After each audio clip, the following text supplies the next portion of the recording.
এই মুহূর্তের একটা খবর সত্যি রাজ্য রাজনীতিতে চাঞ্চল্য ছড়িয়েছে।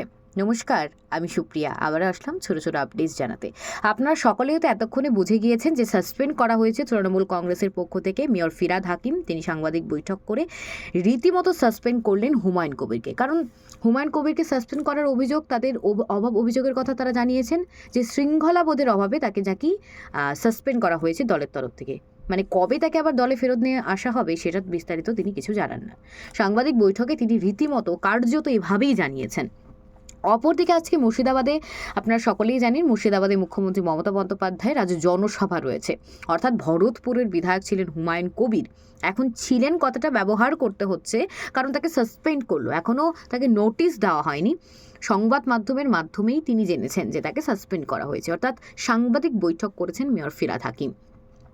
কোথাও গিয়ে দাঁড়িয়ে এই জেরে আবারও নতুন করে একটা আলোড়ন, অর্থাৎ রাজনৈতিক মহলে একটা উত্তপ্তকর পরিস্থিতির সৃষ্টি হয়েছে। কারণ এবার একটা প্রশ্ন এসে দাঁড়ালো, এই যে সাসপেন্ড করলো রীতিমতো ফিরহাদ হাকিম, মাফ করবেন, রীতিমতো হুমায়ুন কবির, তিনি সাংবাদিকদের মুখোমুখি হয়ে বলেছেন, আমি কালকেই পারলে আজকেই আমি দলত্যাগ করব, অর্থাৎ আমি সেই দলে আর থাকবো না এবং আমি নতুন দল করব 22শে ডিসেম্বর, এমনটা হুঙ্কার দিয়েছেন। এবং বাবরি মসজিদ নিয়ে তো একটা বিতর্ক রয়েছে।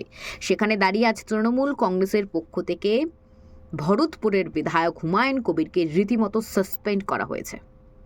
প্রতিদিন আসবো, বিস্তারিত খবর আপনাদেরকে জানাবো। আপনাদের কমেন্ট অত্যন্ত গুরুত্বপূর্ণ, অত্যন্ত মূল্যবান। কমেন্ট করবেন অবশ্যই। ভালো থাকবেন, সুস্থ থাকবেন।